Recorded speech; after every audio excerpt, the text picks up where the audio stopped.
यार current time में काफी सारे ऐसे डब्ल्यूडब्ल्यूई सुपरस्टार्स हैं जो कि ऑलमोस्ट अपनी रिटायरमेंट स्टेज पे आ गए, तो इतना तो वो डिजर्व करते हैं कि जाने से पहले डब्ल्यूडब्ल्यूई ने one last time world champions तो बनाए यार। और ऐसी 1 2 3 4 नहीं बल्कि 10 सुपरस्टार्स मैं आपको बताने वाला हूँ, स्टार्टिंग विद नंबर 1 जो कि काफी ऑब्वियस है, he is the 16 times world champion John Cena. Even पूरी लिस्ट जो मैं आपको बताने वाला हूँ उसमें से सबसे ज्यादा तो जॉन सीना का ही बनता है चैंपियन बनना। 2025 जॉन सीना का रिटायरमेंट ईयर होने वाला है, वो अपना फाइनल रन देने आ रहे हैं डब्ल्यूडब्ल्यूई में, हम सबको इतनी चीज क्लियर है। रिक फ्लेयर की टाइटल विन्स उन्होंने मैच कर ली है, बस एक बार और वर्ल्ड चैंपियन बन जाए, डब्ल्यूडब्ल्यूई हिस्ट्री के सबसे ज्यादा बार चैंपियन बनने वाले सुपरस्टार बन जाएंगे। और ऐसा थोड़ी कि हम किसी को भी मोस्ट टाइम्स चैंपियन बना रहे हैं एक रिकॉर्ड तोड़वाने के लिए। जॉन सीना ने इतना किया है डब्ल्यूडब्ल्यूई के लिए भाई, रूथलेस एग्रेशन एरा से लेके डब्ल्यूडब्ल्यूई के पीजी एरा से लेके रियलिटी एरा से लेके डब्ल्यूडब्ल्यूई के न्यू एरा तक कंपनी को अपने शोल्डर्स पे कैरी किया यार। तभी मैंने कहा कि भाई पूरी लिस्ट में सबसे ज्यादा डिजर्व तो ये करते हैं चैंपियन बनना एक और बार। चलो अब इनसे नेक्स्ट सुपरस्टार की तरफ मैं चलता हूं। His name is AJ Styles. मुझे नहीं पता भाई आप में से कितने लोग एजे स्टाइल्स के फैन हो कितने नहीं हो, लेकिन एक बात तो मैं क्लियरली बोल सकता हूँ, ये बंदा एक ऐसा सुपरस्टार है जिसे कि आप किसी भी सुपरस्टार के साथ किसी भी स्टोरी लाइन में इन्वॉल्व कर दो, ये फिर भी टॉप नॉच स्टोरी लाइन ही देगा। डब्ल्यूडब्ल्यूई ने इवन इन्हें जेम्स एल्सवर्थ तक वाली स्टोरी लाइन में इन्वॉल्व किया, फिर भी ये एंटरटेनिंग फील हो रहे थे। ये तो आप ही बोलो यार, कई बार क्रिंज नहीं लगने लग जाती चीजें कि यार ये क्या करवा रहे हैं, बट एजे स्टाइल्स ने वो चीज भी पुल ऑफ कर दी बहुत ही अच्छे से। अभी आप देख लो एजे स्टाइल्स का रन पिछले कुछ टाइम में कितना ही अच्छा चला है, बिल्कुल भी नहीं। लेकिन जैसे ही उन्हें रोमन रेंस के अगेंस्ट डाला रॉयल रंबल में, जैसे उन्हें कोडी रोड्स के अगेंस्ट डाला अभी बैकलैश में, उसके बाद क्लैश एट द कैसल में, तो दोबारा से एजे स्टाइल्स वैसे ही फील होने लग गए ना। मानता हूं मैं कि एजे स्टाइल्स डब्ल्यूडब्ल्यूई के बहुत लंबे टाइम से पार्ट नहीं रहे, 2016 में ही आए थे, लेकिन जितना भी काम उन्होंने डब्ल्यूडब्ल्यूई के लिए किया है उसमें उन्होंने अपना बेस्ट दिया। तो डेफिनेटली अब इनका लास्ट कॉन्ट्रैक्ट है डब्ल्यूडब्ल्यूई के साथ, तो जितना भी टाइम उनके इस कॉन्ट्रैक्ट में बचा है उसमें उन्हें एक बार तो चैंपियन बनाना ही चाहिए। नाउ इनसे नेक्स्ट सुपरस्टार की तरफ मैं चलता हूं, जिनका नाम शायद आपको थोड़ा शॉकिंग लगे लिस्ट में, क्योंकि ये नाम है द मिज का। अगर आपने 2010-11 वाले मिज देखे हैं तब आप मेरी बात से बिल्कुल अग्री करोगे कि मिज का नाम मैंने क्यों इस लिस्ट में डाला है। अगर नहीं देखे फिर तो आप बोलोगे भाई ये क्यों, ये ऐसा वैसा जो भी। देखो इतनी सी चीज तो आपको क्लियर होगी कि मिज जब हील बनते हैं तो वो अपने ऊपर बहुत ज्यादा हेट्रेड ला सकते हैं, और ये भी आपको पता है जब कोई स्टोरी वाइज बहुत ज्यादा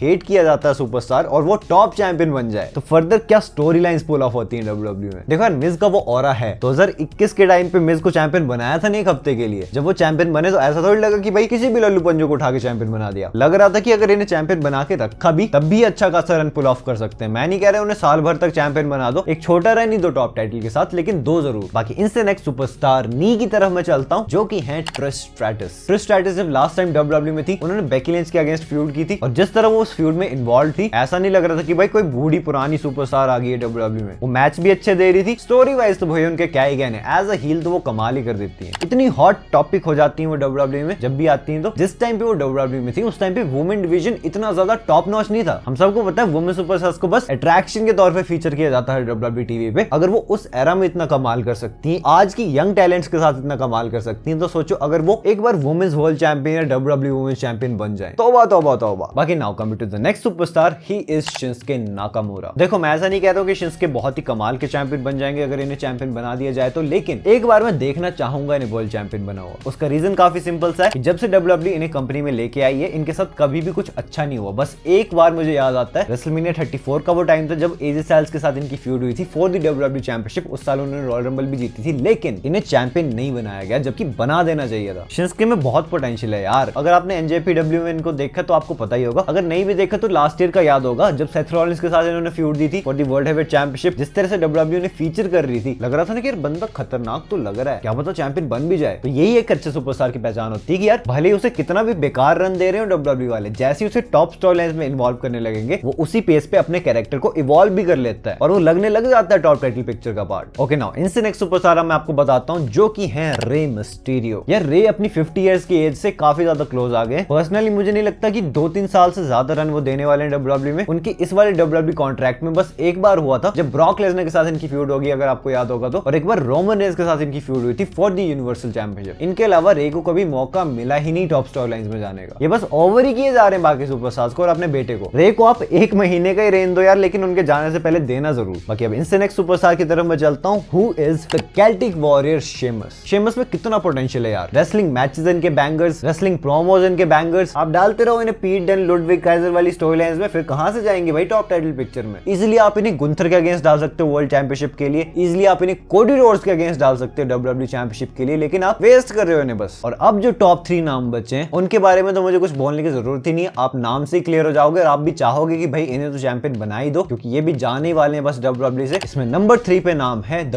बीस्ट ब्रॉक लेसनर का। ऑलरेडी मैं आपको बता चुका हूँ गुंथर जब अब वर्ल्ड हेवीवेट चैंपियन है, काफी हाई पॉसिबिलिटी बनती है कि ब्रॉक लेसनर जब अपना रिटर्न करेंगे तो गुंथर के अगेंस्ट ही अपनी फ्यूड देंगे, क्योंकि काफी टाइम से फ्यूड पेंडिंग है और अब जब गुंथर चैंपियन है तो फिर चैंपियनशिप पे ही फ्यूड हो गया, ऑब्वियस सी बात है। और हमें पता है ब्रॉक के पास ज्यादा लंबा टाइम भी नहीं है, 2026 में तो वो रिटायर हो ही जाने वाले हैं, तो इनकी रिटायरमेंट से पहले एटलीस्ट एक बार तो WWE को उन्हें वर्ल्ड चैंपियन बनाना ही चाहिए। नाउ इनसे नेक्स्ट नंबर 2 पे नाम है the best in the world CM पंक का। भाई डेकेड हो गया पूरा, बंदे को अपना रेसलमेनिया मेन इवेंट नहीं मिला अभी तक। जितनी मैंने रिपोर्ट वगैरह सुनी थी, CM पंक का शायद 3 या 4 साल का कॉन्ट्रैक्ट है WWE के साथ, यानी कि रेसलमेनिया 43-44 तक तो वो हैं अभी। अब इस साल अगर CM पंक और सथ का मैच हो जाता वर्ल्ड चैंपियनशिप पे तो काफी हाई पॉसिबिलिटी थी कि वो चैंपियन भी बन ही जाते, लेकिन अब जब वो मैच हुआ नहीं तो पता नहीं कब जाके होगा, कब उन्हें रेसलमेनिया का मेन इवेंट मिलेगा, कब उन्हें चैंपियनशिप मिलेगी, लेकिन मिलनी जरूर चाहिए। CM पंक वापस से WWE में आए भाई, the most awaited return WWE का फाइनली हो गया, और वो कंपनी से रिटायर भी हो जाए बिना उस कंपनी की टॉप टाइटल को कैरी किए, ये तो बहुत अजीब बात हो जाएगी। एंड फाइनली यार नंबर 1 पे नाम है the final boss the rock का। वी ऑल नो कि हाई चांसेस है कि अब जब रॉक अपना नेक्स्ट ईयर रिटर्न करेंगे तो जो भी उनकी फ्यूड्स होंगी कोडी रोड्स के अगेंस्ट, रोमन रेंस के अगेंस्ट, ब्लड लाइन के अगेंस्ट, वो उनका लास्ट रन होने वाला है बिल्कुल WWE में, क्योंकि उनकी एज भी काफी ज्यादा हो चुकी है और वो वैसे भी हॉलीवुड स्टार है यार। मुझे पता है आप वैसे काफी लोग शायद मेरी बात से डिसएग्री करो, कुछ अग्री भी कर लो शायद, पर मैं चाहता हूं कि ये जितना भी रन रहने वाला उनका 3-4 महीने का WWE में, उसमें वो एक बार अनडिस्प्यूटेड WWE चैंपियनशिप कैरी करें। अब इतना तो हमें पता है कि कोडी रोड्स और द रॉक का मैच तो WWE करवाएगी। ऑलरेडी इस मैच का टीज द रॉक देके ही गए थे, और अब जब कोडी के पास टाइटल है तो वो ऑन द लाइन तो होगी, तो फिर मैं ज्यादा क्या ही बोलूं। देखो मैं समझता हूँ ये चीज होना काफी मुश्किल है, इवन क्लोज टू इम्पॉसिबल है। सिर्फ 2 ही सिनेरियोज है जिस तरह द रॉक इस फाइनल रन में लास्ट टाइम वर्ल्ड चैंपियन बन सकते हैं। या तो उनका मैच कोडी रोड्स के अगेंस्ट रॉयल रंबल में हो जाए फॉर द WWE चैंपियनशिप, जिसमें कि वो टाइटल जीते उनसे, और फिर हमें रेसलमेनिया 41 में the Rock versus Roman Reigns का match for the undisputed WWE championship देखने को मिल जाए। और दूसरा सिनेरियो ये कि the Rock versus Cody Rhodes का मैच हमें रेसलमेनिया 41 में ही देखने को मिले फॉर द चैंपियनशिप, और वहां जाके the rock finally Cody Rhodes को डिफीट करे टू विन दैट टाइटल। और इवन ये जो 2 पॉसिबिलिटीज मैं आपको बता रहा हूँ, इनके खुद के चांसेस बहुत ज्यादा कम है, तो इनके अलावा किसी पॉसिबिलिटी की बात करना तो फालतू की बात है। फिर खैर उस सब से हमें क्या मतलब, मैं तो बस बता रहा हूँ कि भाई अब जब ये लास्ट रन देने वाले हैं तो इतने बड़े लेजेंड तो हैं, इतना बड़ा नाम तो रहे हैं कि एक लास्ट टाइटल रन तो डिजर्व करते हैं, भले ही वो छोटा ही चैंपियनशिप रेन हो। यही थे वो 10 सुपरस्टार जिन्हें कि मैं तो पर्सनली चाहूंगा कि उनकी रिटायरमेंट से पहले उन्हें चैंपियन बनाना चाहिए। बाकी अगर मैंने कोई नाम मिस कर दिया तो मुझे कमेंट सेक्शन बता देना। एंड अगर आप नए आगे से चैनल पे तो यहाँ आपको लॉन्ग शॉर्ट्स हर तरह की वीडियोस देखने को मिलती है। एंड हमें जल्दी से जल्दी अपने 200 के सब्सक्राइबर्स हिट करने, तो बस क्लिक ही तो करना है यार, कर दो। एंड अगर आपने मेरी लास्ट वीडियो देखी जिसमें कि मैंने रोमन रेंस के बारे में बात की थी कि क्या वो अब दोबारा कभी चैंपियन नहीं बनेंगे, क्यों, कब, कैसे, सब जानना, तो यार ये रही वीडियो आपके सामने, से जल्दी क्लिक करो और देख लो। एंड मैं मिलता हूं आपसे अपनी नेक्स्ट वीडियो में एक बहुत ही इंटरेस्टिंग टॉपिक के साथ। So until that time this is जय